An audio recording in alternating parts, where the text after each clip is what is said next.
Welcome to the EMN podcast, where philosophy meets disaster and uncomfortable truths meet the profession we call emergency management. This is not safe space thinking. This is the arena. Let's begin.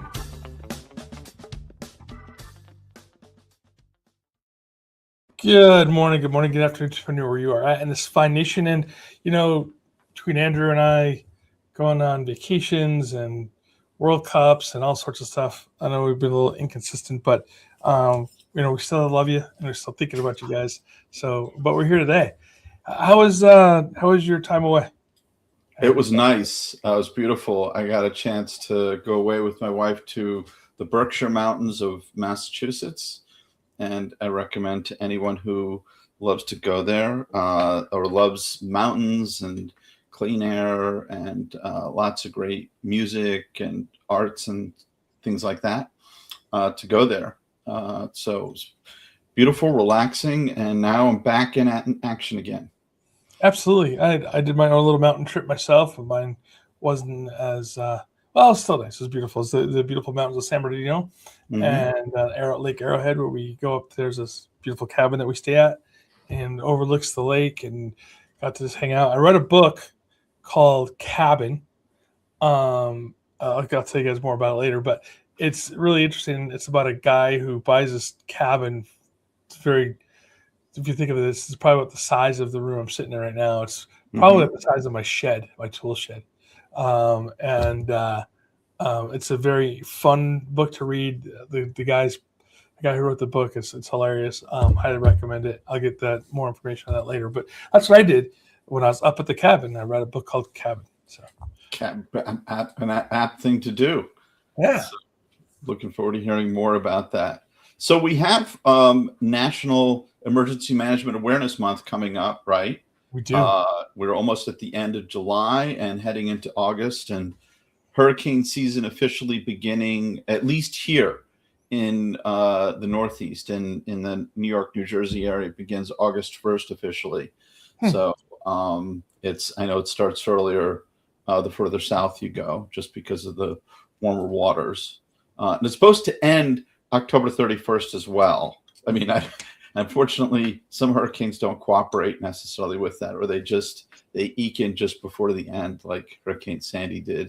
Check that box, right? They got to be sure that they're. That's right. I would laugh more, but it's a serious situation or a serious incident that took place 14 years ago. 14 years ago. That's amazing. We're coming up next year will be 15 years, October 29th, I believe, if I had my date correctly. But I'm sure folks will correct me if I'm wrong on that one. But we can revisit. We have time to visit that one coming up. And just as an aside, to folks who are in the New York, New Jersey area, I've spoken to a few folks about planning a get-together to not to have a memorial or anything, but just to get together to trade stories about what happened at that time. Folks who participated in that at various levels, from the EOC to the command posts to emergency sheltering operations and recovery and so forth. So anyway, there's more to come on that later. I'm looking forward to that. Looking forward to that for sure.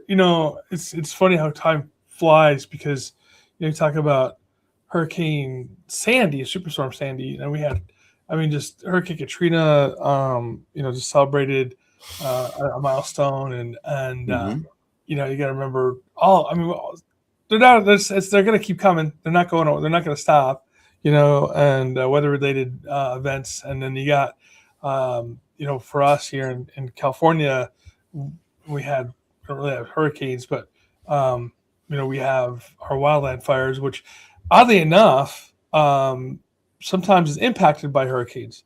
So this is not what the show is about, but just to kind of put this in. So Hurricane Harvey, which was pounding and stalled over Houston, was actually pushing weather to the point where in California we had wildland fires, which was caused by the weather of Harvey. Not the fires itself, but the conditions to to have those fires up, the winds and stuff that we receive. So yeah, even though California says, we don't get impacted by hurricanes, we do at times just by the weather pattern. And I think we should probably bring somebody on for NOAA to talk about that, because I think it's a fantastic conversation. We will note that one. So let's, if we may, let's jump in. For our listeners who may not be familiar with National Emergency Management Awareness Month, when and how this whole thing gets started? Because you were part of its start about a year ago. Is that correct? Yeah, absolutely. So IEM, the board, we decided that we were going to support this concept of the Advocacy and Awareness Month for emergency management. And the reason why we specifically chose, well, there's a couple of reasons, but the biggest reason why we chose August was, with August is when your congressional members are normally back home. They have town halls and things like this, and you have access to speak to them directly. But it's not just at the federal level that we're talking about this. This is also advocacy and awareness for your elected officials, for your city members, the people who live in your city, your constituents, that are don't know what emergency management is.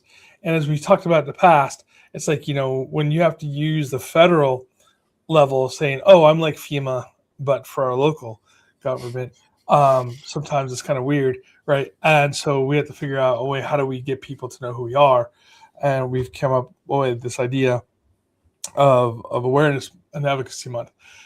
Now, I will have to say that there's been efforts to do something along this line, whether it's a day or a week, from various different states and local governments for a few years now. So I don't want to make it sound like we just made this up whole cloth. We saw the need for it to be really nationalized and really brought to bring resources. We can talk about those resources as well.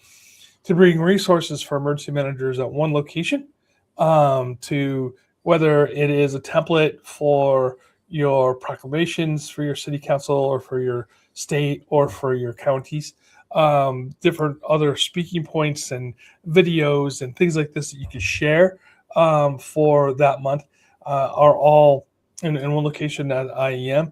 And we can put that website. We'll put that website up as well and put the links in the show notes for us to share with people.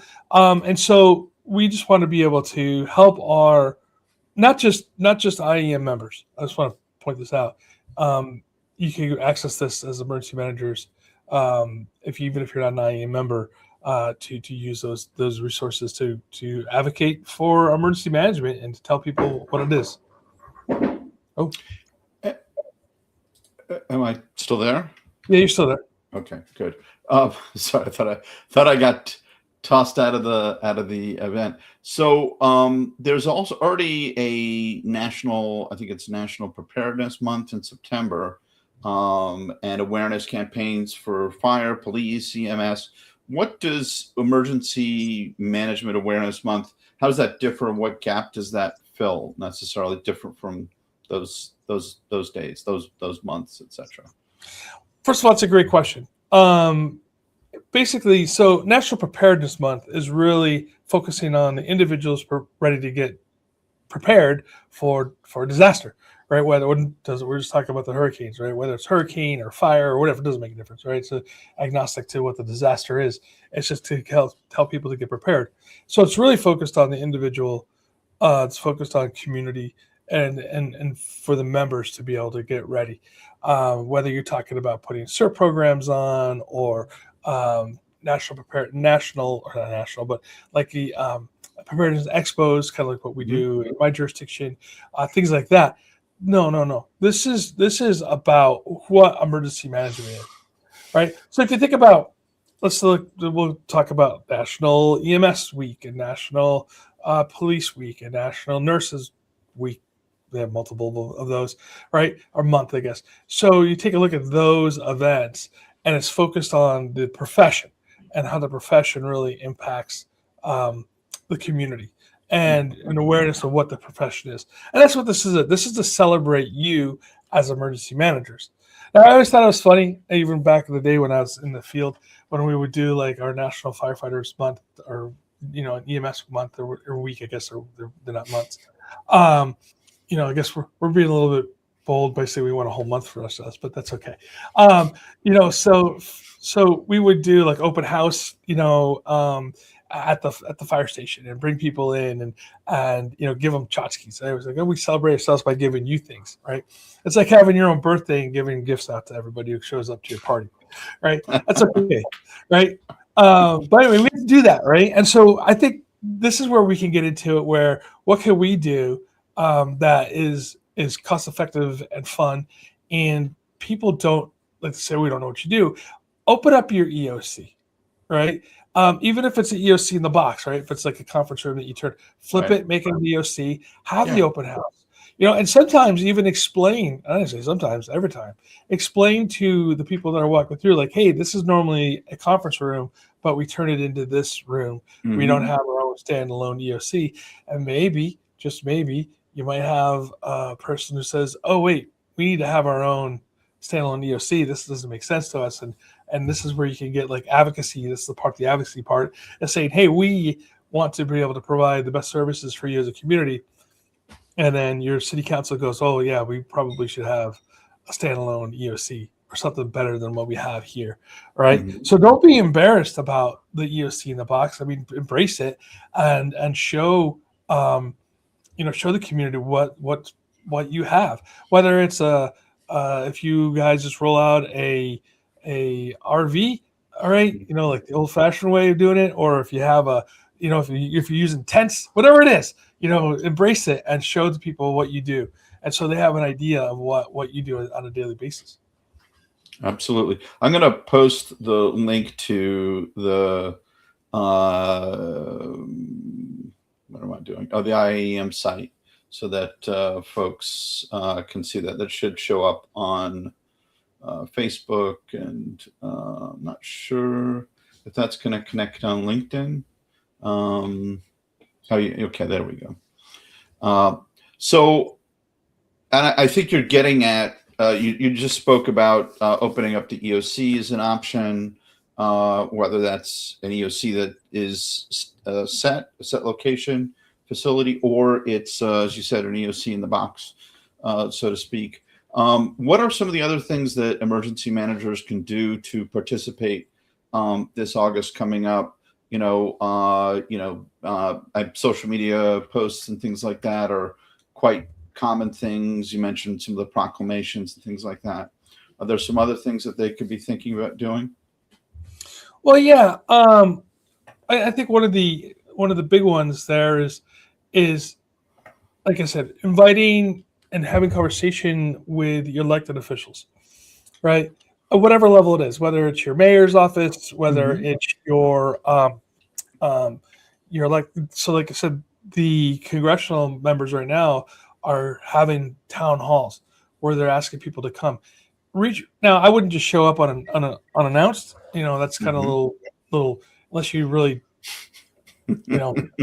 pretty bold. But go ahead if that's what you want to have the impact. But I would reach out to their staffers and say, hey, this is what we want to do. We'd like to present something, and they do want to have conversations. So this might be something that they'd be interested in doing, whether it's a one-on-one conversation or if you're at the town hall and you get to stand up and say, hey, this is who we are.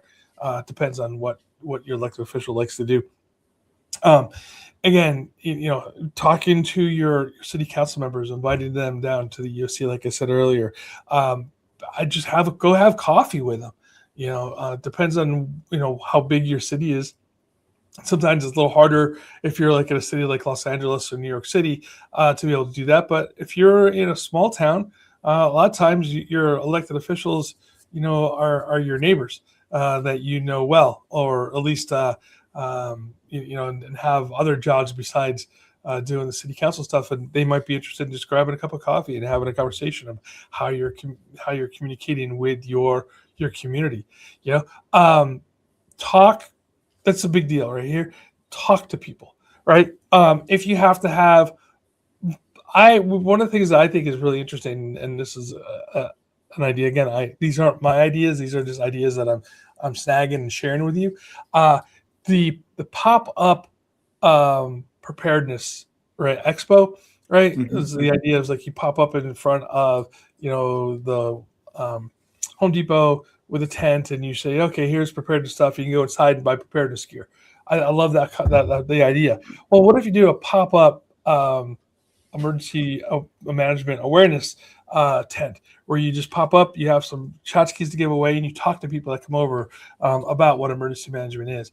It amazes me that when we're out doing community events, and this is awareness month, awareness month going for a year, right? But we go to community events, and we'll be at National Night Out this August, the first Tuesday of August, right? We have our emergency management tent. Well, what are we doing there? We're talking to people about what emergency management is, right? Not just about how they're prepared, but what we are, what we do. And people come over all the time. And this is what I said. The story is like, oh, we're FEMA, but for the national. People, what exactly do you do as emergency management? And I see the tent and the pop up, and it's really neat. And what it does is it opens that opportunity for conversation, and that's, I think, the most important part about why we do these things. So I want to divert the question just a little bit, because you said we're the FEMA, but we're just local. I think, to me, and I'm going to challenge you on this one, because we're still in the arena here. Sure. I know you were coming off the World Cup where your attention was there and you did a lot of great work. But now that we're back here, is that a good statement to make, though? Because I think the problem that in the public's mind I see is that folks think of FEMA, and as we all know, and this is part of, it's like, oh, it's obvious all emergency management is local, and we respond locally, right, until we need to try to expand and so on and so forth, right? I won't go into all those details. I'm just wondering whether we're continuing to go down this, misunderstanding that we have about what the practice of emergency management is and who's doing that. That the majority of that is your local emergency manager, whether that's a small village, town, small city, what have you, county, etc., state, versus the feds, which, right now it's under a lot of discussion and a bit of chaos and confusion right now. And I'm wondering if we're better served by avoiding the statement. And this is, I know I'm putting you on the spot here, challenge you there. So I'm going to. No, I appreciate that. No, I appreciate that question and the pushback, because I mean part of it's a jest, right? I mean, like, how do you explain to people like what you do? And as emergency management is so broad, right? Like, for instance, your one of your focuses is project management and emergency management. That is a really important part of what we do. But if I was to tell somebody, oh, well, what do you do as an emergency manager? And I'm like, well, right now, my job is I am project managing the emergency operations plan that we're rewriting. And so I really am not doing the actual writing of it, but I'm making sure things are being turned in and we're getting the right people in the room. It's really hard to say in a 30-second block, right? Right. If you're like, oh, well, we respond to disasters. Well, there's not a disaster every day in your community, right? Sure. So you're like, well, okay, how often does that occur? Hopefully never, right? Or you say we prepare for disasters for large scale. So at what level is a disaster, right? Do we respond to a single house fire? No, right? Do we respond to an apartment fire where 100 families are displaced? Well, absolutely, we're going to get involved with that. So like how do you balance like when you activate, when you don't activate? So when you're saying you're FEMA for local, they understand, okay, FEMA comes in on TV at least when the large event occurs, right? And you can let them kind of figure out what a large event is, and if they want to come to discuss it further, you can have those conversations. Sure. But because of the nuances of what we really truly do in the field, having that painting that picture, the broad brush picture, of saying it, and you have to use what's familiar for them. I know that fire and police don't say, oh, we're like, whatever at the national level. Like police aren't like, oh, we're like the FBI, but for the local, because people on the other side don't really understand what the FBI does, right? They don't understand. They're like, what exactly does the FBI do? Compared to local PD, or I interact with local PD on a regular basis. I don't with FBI. Where on the other side is they don't see, which is a shame in one aspect of it due to local media, but they don't see the local emergency manager necessarily, depending on where you're at. But for the most part, come on TV. Now, if you talk like to our friend over in Hawaii, our friends, and I should say over in Hawaii, emergency management is upfront and personal, and they're on TV all the time when it comes to what emergency management is. So it depends on where you're at, right? So use what you can use to explain what you do in a quick 30-second, as they say, the elevator pitch. If you don't have one, write one and practice it, I suppose. But whatever your local community understands of what emergency management is, you can use that as your baseline to start the conversation. And that's what we should be doing for National Emergency Management Awareness Month. Yes. And advocacy. So let me build on that because you just mentioned some of the tools, and there are a number of tools that are available that IEM has put together to help folks, right? Everything from letters and templates and so on and so forth. And if you go to the link that we shared in the post there, you will find them there. And I think that, to me, that's a great starting point that folks can basically focus on, right? So with that in mind, what are folks doing now that they might be able to replicate? Because I'm seeing some of the stuff that happened last year, so 11 months ago or so, coming up on 12 months and stuff like that. You mentioned National Night Out is coming up. It's the first Tuesday in August. Correct. Yep. So we're having that here where I live. So I'll see if I can get there that night. Usually during the summer times, I try to minimize my time in the heat, so to speak. But the weather's been cooling off lately, so maybe I'll pay a visit to that. So it's the National Night Out, and I'm a big advocate of National Night Out. By the way, I think it's a great opportunity for people to get into the community. It's a fun way of doing things, and yes, it's law enforcement centric, but it's really community centric, right? The concept of it was to take back the parks. Started in, I think, Detroit. If it wasn't Detroit, please forgive me. But the idea was to take back the parks from gangs, right? To give the community back their parks. It's really exploded into, hey, let's get out to the community and in a positive way, have some fun, and really introduce the community to what local policing is. And it's expanded over the years to include all sorts of things, including now we have emergency management that goes out in our community, at least, with National Night Out. So talk to whoever's, normally they'd love to have more. I know I've helped organize a couple of them over the years, and we're always looking for other people to come and participate in that. We have other events that are happening throughout the cities and through different jurisdictions.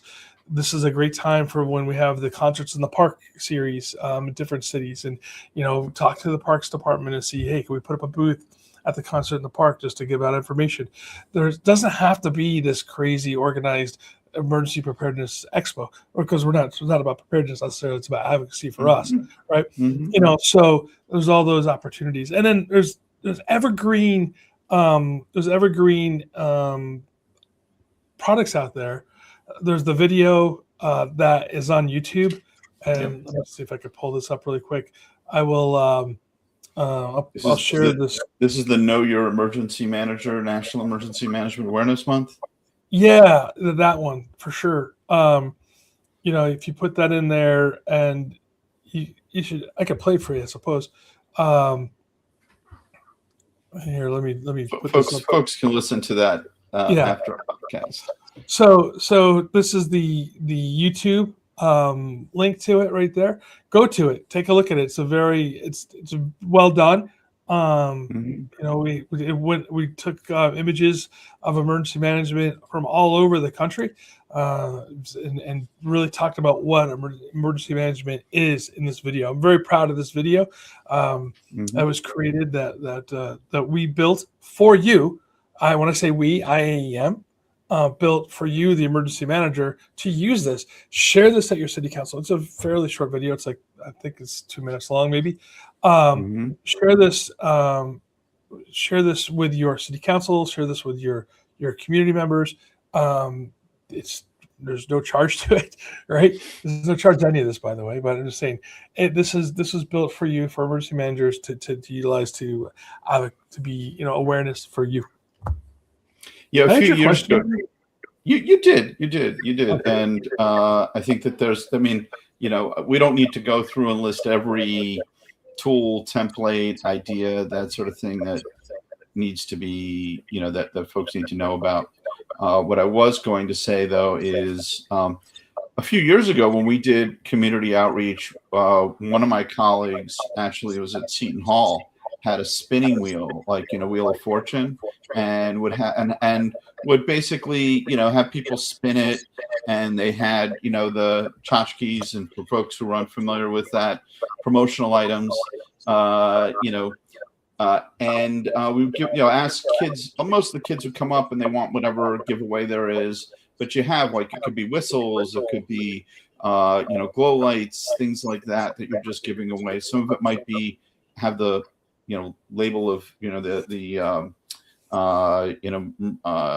it could have the logo of your emergency management agency or what have you, of your town, but you give that away, and those are nice, fun things to do. You ask them questions about preparedness, security, that sort of thing. And you could ask basic things like, what do you have in a go bag? What is a go bag? Do you have a go bag at home? What do you need to have? And if their parents are there, that can be a nice conversation as well. And you could do that it doesn't have to just be you as the emergency manager. If you have a CERT team in town, or CERT group, bring them in. Whatever other agencies that would be there. Usually you're going to have fire, police, EMS on site anyway. So you might as well, leverage that to a degree. So anyway, those are just, I think, some ideas around National Night Out or any type of community outreach. Yeah, absolutely. And again, the stuff that we have down here, and I'm sure the ticker at the bottom is the where you can get a hold of the information, and all those are all downloadable, free to use.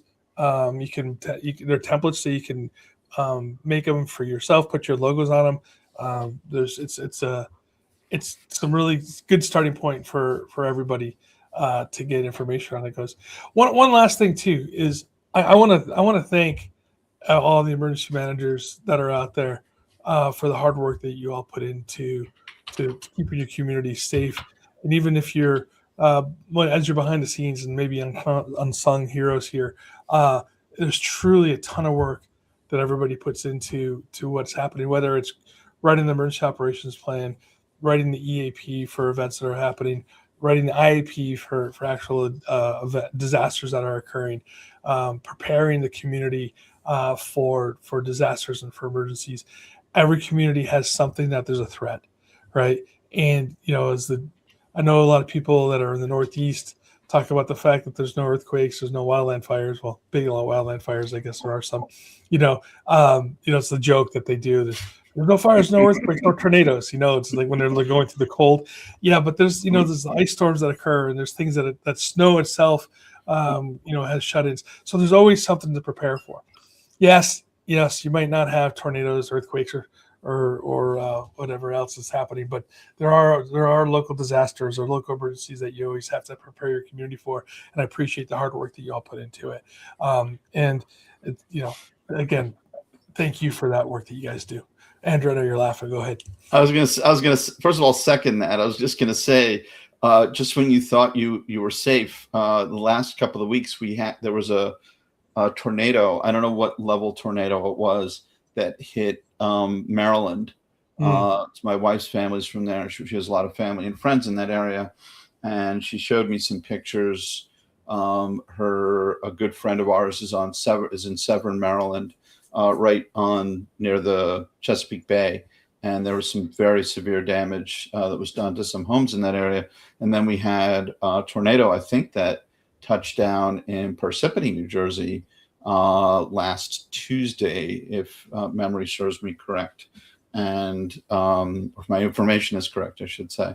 My memory's good. It's just I don't know if the information's accurate. But so we've had a few. Now, are these? My son always asks me, is it what EF level is it? Do we get EF5s? I said no, we really don't. I don't know historically whether we've gotten any of those levels, but in Tornado Alley, out in the Midwest, in those areas, yes, they do get them. We don't get as severe. And you're right about the wildfires. Our wildfires are probably small campfires compared to what you have out west. We're talking about, at most a couple hundred acres, maybe approaching 1,000. Out west, you're talking about tens of thousands, not hundreds of thousands of acres of wildland fires. So, but one thing I did want to mention, separate to what we just were talking about, which was related, right? So how do you address the sort of, silent failure, if you will, right? The negative of when nothing happens, right? And blue skies, right? And how do we address that? And I'm going to be talking to someone later this week on my podcast, Riding the Wave Project Management for Emergency Managers, which is not evidently, it is part of EOC Voices, which is part of EM Network. So if that's not confusing enough, we can chart that out for you. I'm just confused. Headed by my illustrious colleague Todd DeVoe as editor-in-chief. And I'll be talking to Dr. Eric Sailors, who is fire chief of the city of El Cerrito in California. He was previously assistant chief of the Sacramento Fire Department. He's done some great work in the area of looking at his thesis that he published with the Naval Postgraduate Program, postgraduate school, which is a very prestigious program in Homeland Security and Emergency Management called Quantifying a Negative, How Homeland Security Adds Value. So it's how to measure things in terms of saving our assets and our systems and our capabilities and our communities and how they operate day to day when nothing may seem to be happening, or we're preventing things from happening, mitigating versus how do you measure mitigation, how do you measure that preparedness and that sort of thing. So stay tuned. I wrote a piece on that a while ago, just about that, like that concept of like how do we celebrate when the victory is quiet, right? And I want to point out the World Cup as one of those ideas. Yeah. If you look at the World Cup across the nation, in Canada and into Mexico as well, there was nothing you could really point to that was too crazy. I mean, we had some celebrations that went a little awry, but that happens no matter what. That's but right. But the idea here is at the games themselves, to use nothing to hit the news that would show that there's anything negative that happened. Everybody's had a good time, and that wasn't by chance. Right. That was by a ton of coordinating calls, of planning, of understanding, of intelligence reports, of understanding who was coming to the game, what the fan behavior was, how do you mitigate any of the issues that the fan behavior are going through. It was the work, the coordination between Massachusetts to Seattle.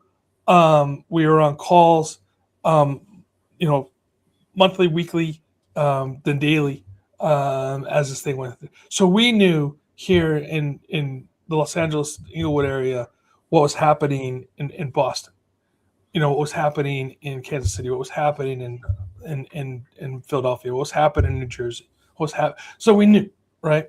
And we had these reports that we could read and see what's going on. So we knew that when we go, hey, like on the phone, like talking to my colleague up in Seattle after we had a game down here of the same team that was going up there of what did we have, what were the challenges, and so we were able to share that information in real time. That's what we do as emergency managers. And you know what? Because it didn't hit the news, no one knows the positivity of what occurred on this. And so, yeah, I'm looking forward to the conversation that you have of how do we quantify that, because anecdotally speaking, we could say all this great stuff is happening, but sometimes unless you put numbers to it, some people say it doesn't happen. So again, I think it's a great conversation. I look forward to that. All right. Well, we finished up another episode, and it's good to be back in the swing of things. We have a show coming up next week, but the week after that, you and I are strangely going to be in another part of the globe at the same time. We are going to Hawaii. I only laugh at that. It just sounds to people who are in the emergency management sphere, so wait a minute, you're going to Hawaii and you're going to be in the same place at the same time. It's like, it's unusual. I have to travel all the way to Hawaii just to see you. Yes, this is true. Yes. My flight's much shorter than yours. I can tell you that. That's for sure. That's true. No, I'm looking forward to this. I'm looking forward to the conversations that we'll be having in Hawaii.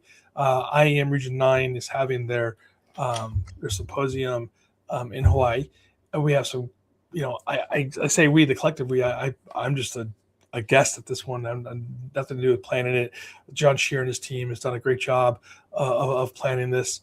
I will say this. I have in the batting order, it's the Miss Hawaii is speaking, the governor of Hawaii is speaking, and then I'm up on the stage. So I think it's unfair that I have to follow those two great people.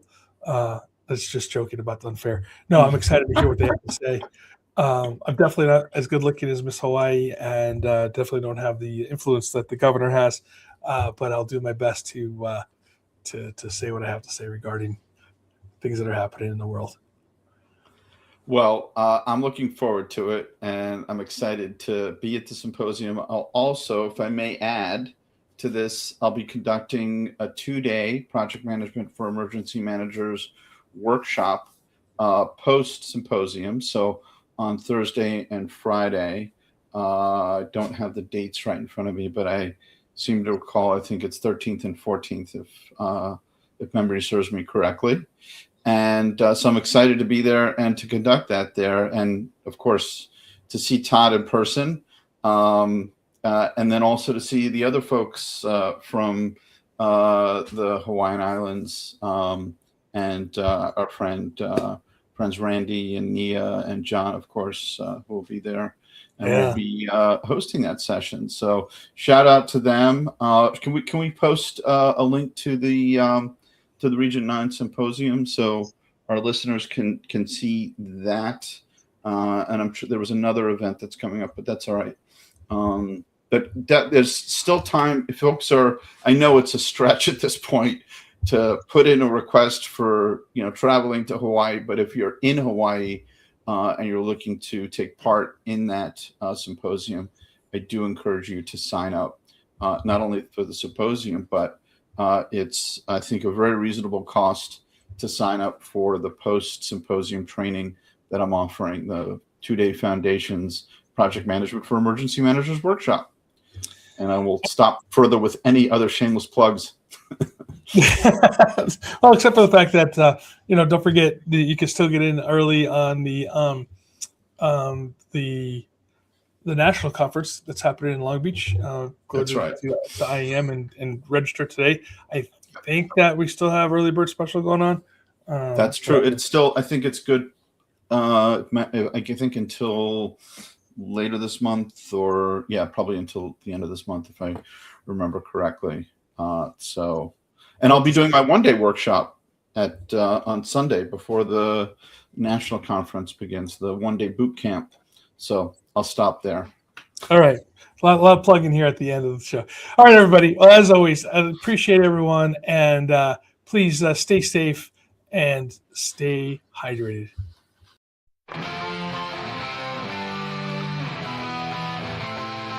When the sirens scream out loud, we're the voice that breaks the cloud. Heads held high when things go wrong. We'll guide you through its strength and song.